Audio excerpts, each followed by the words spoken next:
세계 최고의 복지국가가 있습니다. 행복지수 1위, 의료비 무료, 교육비 무료. 그런데 이 나라가 그린란드의 12살 소녀들에게 강제로 피임 시술을 했습니다. 수천 명에게요. 더 이상한 건요. 피해자들이 사는 땅에 매년 7억 달러를 보내고 있어요. 그런데 그 돈을 받는 사람들은 이제 그 돈 필요 없다고 합니다. 공짜 돈을 거부하는 사람들, 복지국가의 인체 실험, 그리고 이 모든 혼란 속에 내가 그 땅 사겠다며 나타난 트럼프. 이건 단순한 영토 분쟁이 아닙니다. 70년 전 저질러진 끔찍한 실험, 수천 명의 소녀들에게 강제로 행해진 시술, 그리고 끝내 사과만 하고 보상은 거부한 나라. 덴마크의 추악한 민낯이 2026년 지정학의 균열을 만들어냈습니다. 대체 무슨 일이 벌어지고 있는 걸까요? 지금부터 그 이야기를 시작하겠습니다.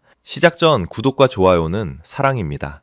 2025년 1월 백악관에서 충격적인 발언이 터져 나왔습니다. 도널드 트럼프 대통령이 기자회견에서 이렇게 말했거든요. 그린란드는 미국 안보의 핵심입니다. 어떤 방식으로든 확보하겠습니다. 영어로는 one way or the other 라고 했는데 이 표현이 심상치 않습니다. 협상이 안 되면 다른 방법을 쓰겠다는 뜻이니까요. 트럼프는 여기서 멈추지 않았습니다. 유럽 국가들을 향해 그린란드 관세를 예고했어요. 그린란드 문제에 협조하지 않으면 관세 폭탄을 맞을 거라는 경고였죠. 유럽 증시가 출렁였습니다. 나토 동맹국을 상대로 영토를 내놓으라고 협박하는 건 2차 세계대전 이후 처음 있는 일이거든요. 그런데 왜 하필 그린란드일까요? 사실 트럼프의 그린란드 사랑은 어제 오늘 일이 아닙니다. 2019년 첫 번째 임기 때도 그린란드를 사겠다고 했다가 덴마크 총리에게 터무니없는 소리라는 핀잔을 들었거든요. 그때 트럼프는 화가 나서 덴마크 국빈 방문까지 취소해버렸습니다. 6년이 지났는데 왜 다시 그린란드일까요? 그 사이에 세상이 바뀌었기 때문입니다. 북극의 얼음이 녹고 있거든요. 그린란드의 가치를 이해하려면 두 가지를 알아야 합니다. 첫째는 땅속에 뭐가 묻혀 있는지, 둘째는 이 섬이 어디에 있는지예요. 먼저 경제적 가치를 볼까요? 그린란드 지하에는 히토류, 니켈, 리튬, 아연, 우라늄이 잠들어 있습니다. 특히 히토류는 스마트폰, 전기차, 풍력 발전기에 필수적인 광물이에요. 문제는 현재 전 세계 히토류의 60%를 중국이 생산한다는 겁니다. 미국 입장에서는 중국의 목줄을 잡힌 셈이죠. 그런데 기후변화가 게임 체인저가 됐습니다. 그린란드의 빙하가 녹으면서 예전에는 접근조차 불가능했던 광물들이 채굴 가능해지고 있거든요. 추정 가치가 얼마인지 아세요? 7천억 달러입니다. 우리 돈으로 약 1,000조 원이에요. 전략적 가치는 더 큽니다. 지도를 펴보세요. 북극을 중심에 놓으면 그린란드는 미국, 러시아, 중국 사이의 정중앙에 있습니다. 북극 항로가 열리면 이 섬은 세계 물류의 요충지가 됩니다. 게다가 미국이 구상 중인 골든돔 미사일 방어 체계의 최전방 기지로도 완벽한 위치예요. 쉽게 말해서 그린란드는 21세기의 황금알을 낳는 거위입니다. 그런데 이 거위의 주인은 인구 600만의 작은 나라 덴마크예요. 트럼프가 군침을 흘리는 이유 이제 이해가 되시죠? 그런데 왜 덴마크가 그린란드를 갖고 있을까요? 여기서 역사의 어두운 페이지가 펼쳐집니다. 덴마크 하면 뭐가 떠오르세요? 안데르센 동화, 레고, 세계 최고의 복지국가, 행복지수 세계 1위를 다투는 나라죠. 그런데 이 행복한 나라가 그린란드에서는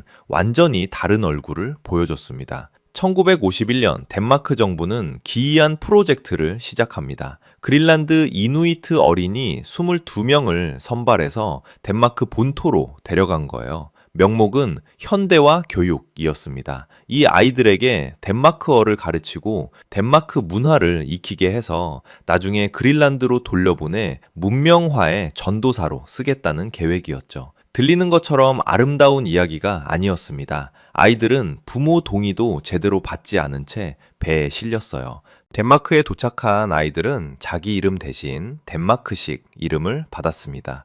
이누이트어를 쓰면 혼났어요. 가족과의 연락은 철저히 차단됐습니다. 1년 반 후 이 아이들은 그린란드로 돌아왔습니다. 그런데 더 큰 비극이 기다리고 있었어요. 아이들은 이미 이누이트어를 잊어버렸고 부모님과 대화가 안 됐습니다. 덴마크 문화에 길들여진 이 아이들은 고향에서 이방인이 되어버렸죠. 이들을 실험된 아이들이라고 부릅니다. 22명 중 상당수가 알코올 중독, 우울 문제로 평생을 고통받았어요. 2020년 기준으로 생존자는 단 6명 뿐이었습니다. 덴마크가 원했던 문명화 실험의 결과는 이렇게 처참했습니다. 그런데 이건 시작에 불과했습니다. 더 충격적인 일이 1960년대에 벌어지거든요. 1960년대 후반 그린란드에서 이상한 일이 벌어지고 있었습니다. 출산율이 급격히 떨어진 거예요. 자연스러운 현상이 아니었습니다. 덴마크 의사들이 그린란드 여성들에게 자궁 내 피임 장치 IUD를 삽입하고 있었거든요. 문제는 동의였습니다. 많은 여성들이 자신에게 무슨 시술이 행해지는지 몰랐어요. 건강검진을 받으러 갔다가 피임 장치가 삽입된 경우도 있었습니다. 더 충격적인 건 대상자의 나이였어요. 12살, 13살 소녀들까지 포함되어 있었습니다. 왜 이런 짓을 했을까요? 답은 돈이었습니다. 당시 덴마크는 그린란드에 막대한 복지 보조금을 지급하고 있었어요. 그린란드 인구가 늘어나면 보조금도 늘어나야 했죠. 덴마크 본토 납세자들의 부담이 커지는 거예요. 계산해 볼까요? 1960년대 그린란드 인구는 약 4만 명이었습니다. 당시 출산율대로 인구가 증가했다면 2000년에는 10만 명을 넘었을 거예요. 하지만 실제 인구는 5만 6천 명에 그쳤습니다. 수만 명의 그린란드 사람들이 태어나지 못했다는 뜻이죠. 이 사건은 2022년 덴마크 언론조사로 세상에 드러났습니다. 스파이럴 케이스라고 불리는 이 만행의 피해자는 최소 4,500명으로 추정됩니다. 복지국가의 탈을 쓴 인종차별, 비용 절감형 우생학이었던 거예요. 덴마크는 어떻게 대응했을까요? 2024년 12월 덴마크 총리 메테 프레데릭센이 그린란드를 방문했습니다. 그리고 공식 사과를 했어요. 그린란드 국민들에게 깊은 사과를 드립니다. 덴마크의 역사적 잘못을 인정합니다. 사과는 분명 의미 있는 첫걸음이었습니다. 하지만 그린란드 사람들이 원한 건 말이 아니었어요. 그들은 보상을 요구했습니다. 실험된 아이들의 생존자들, 강제 피임의 피해자들에게 실질적인 배상을 해달라고요. 덴마크의 대답은 뭐였을까요? 검토하겠다. 사실상 거절이었습니다. 왜 덴마크는 보상에 인색할까요? 여기에는 판도라의 상자 논리가 작동합니다. 한번 보상하면 끝이 없다는 거예요. 실험된 아이들에게 보상하면 강제 피임 피해자들도 보상해야 합니다. 그 다음에는 또 다른 피해자들이 나타날 거예요. 덴마크 입장에서는 끝없는 출혈인 셈이죠. 그런데 이 계산이 치명적인 실수였습니다. 그린란드 사람들의 분노가 폭발했거든요. 70년 동안 우리 아이들을 실험하고 우리 여성들을 불임시키고 이제 와서 말로만 사과하면 끝이냐? 2025년 4월 그린란드에서 총선이 열렸습니다. 독립을 주장하는 정당이 압승했어요. 새 총리는 취임 직후 이렇게 선언했습니다. 그린란드는 더 이상 덴마크의 식민지가 아닙니다. 그런데 여기서 딜레마가 생깁니다. 독립하려면 돈이 필요한데 그 돈을 덴마크에서 받고 있거든요. 분노만으로는 독립할 수 없습니다. 그린란드의 현실을 숫자로 보여드릴게요. 그린란드의 연간 예산은 약 15억 달러입니다. 이 중 절반에 가까운 7억 달러가 덴마크에서 옵니다. 매년 꼬박꼬박 들어오는 보조금이에요. 한 사람당 12,000달러 이상을 공짜로 받는 셈이죠. 이 돈 없이 그린란드가 돌아갈까요? 솔직히 어렵습니다. 그린란드의 주력 산업은 어업인데 이것만으로는 병원도 학교도 도로도 유지할 수 없어요. 관광 산업이 성장하고 있지만 아직 갈 길이 멉니다. 덴마크는 이걸 시해라고 부릅니다. 우리가 그린란드를 먹여 살리고 있다는 뉘앙스죠. 하지만 그린란드 사람들은 다르게 봅니다. 이건 우리를 영원히 의존하게 만드는 족쇄다. 실제로 그린란드는 경제적 자립을 시도할 때마다 덴마크의 견제를 받아왔습니다. 중국 기업이 공항 건설에 투자하려 했을 때 덴마크가 막았어요. 히토류 채굴권을 외국에 팔려고 했을 때도 덴마크가 제동을 걸었습니다. 안보상의 이유라고 했지만 그린란드 입장에서는 우리가 자립하면 안 된다는 뜻이냐고 받아들일 수밖에요. 결국 7억 달러는 양날의 검입니다. 당장은 필요하지만 이 돈을 받는 한 진정한 독립은 불가능해요. 그런데 여기서 트럼프가 등장합니다. 덴마크보다 더 많이 줄게. 미국이 투자할게. 이게 구원일까요? 아니면 또 다른 예속일까요? 자, 이제 트럼프가 그린란드에 했던 제안을 정리해 볼게요. 미국은 그린란드에 대규모 인프라 투자를 약속하고 있습니다. 공항, 항만, 도로, 그리고 광물, 채굴 시설. 덴마크 보조금의 몇 배에 달하는 돈이 들어올 수 있어요. 게다가 미국은 그린란드의 광물을 제값에 사겠다고 합니다. 히토류, 리튬, 니켈, 이것만 제대로 팔아도 그린란드는 경제적 자립이 가능해져요. 더 이상 덴마크 보조금에 의존하지 않아도 됩니다. 여기에 안보 카드도 있습니다. 미국은 나토 동맹국이에요. 러시아와 중국의 북극 진출을 막으려면 미국의 군사력이 필요합니다. 그린란드 혼자서는 자국 영토도 지키기 어렵거든요. 솔깃한 제안이죠. 하지만 그린란드 내부에서는 의견이 갈립니다. 반대파의 논리는 이래요.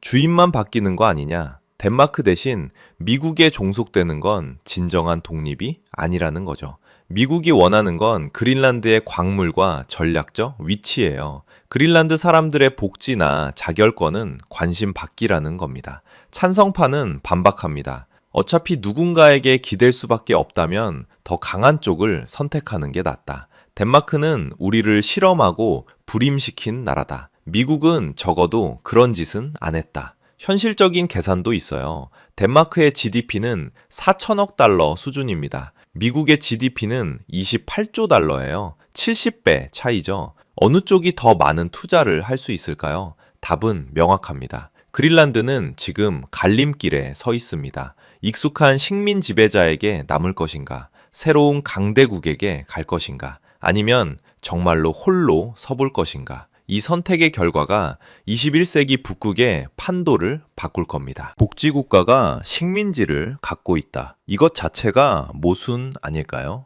덴마크는 자국민에게는 세계 최고의 복지를 제공하면서 그린란드에서는 아이들을 실험하고 여성들을 불임시켰습니다. 이 이중성이 70년 동안 유지될 수 있었던 건 그린란드가 너무 멀고 작았기 때문이에요. 하지만 이제 상황이 달라졌습니다. 기후변화로 북극의 가치가 폭등했고 미국이라는 거대한 플레이어가 등장했어요. 덴마크의 과거 만행은 미국에게 완벽한 명분을 제공했습니다. 저 나라가 그린란드에 무슨 짓을 했는지 알아? 우리가 더 나은 파트너야. 지금까지 살펴본 내용을 정리해 볼게요. 첫째, 트럼프의 그린란드 압박은 단순한 허풍이 아닙니다. 7천억 달러의 광물, 북극 항로의 요충지, 미사일 방어의 최전방, 미국에게 그린란드는 반드시 필요합니다. 둘째, 덴마크의 과거는 상상 이상으로 추악합니다. 아이들을 실험하고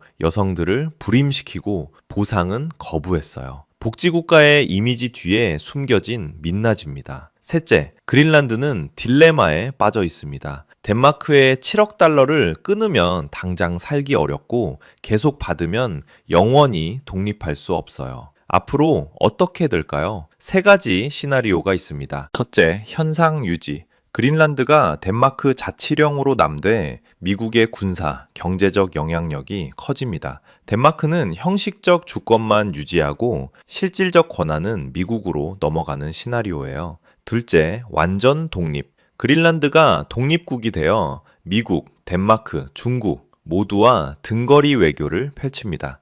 가장 이상적이지만 경제적으로 가장 어려운 길이에요. 셋째, 미국 편입. 그린란드가 미국의 영토나 자치령이 됩니다. 푸에르토리코처럼요. 트럼프가 원하는 시나리오이지만 국제사회의 반발이 클 겁니다. 교훈은 명확합니다. 과거를 반성하지 않는 동맹은 결국 가장 소중한 것을 잃게 됩니다. 덴마크는 70년 전의 만행에 대해 말로만 사과하고 보상을 거부했어요. 그 대가로 지금 그린란드를 잃을 위기에 처했습니다. 여러분은 어떻게 생각하시나요? 그린란드는 어떤 선택을 해야 할까요? 덴마크에 남을까요? 미국으로 갈까요? 아니면 홀로 살까요? 댓글로 여러분의 생각을 나눠주세요. 오늘 내용도 흥미로우셨다면 보통의 경제야 구독, 좋아요 부탁드립니다. 감사합니다.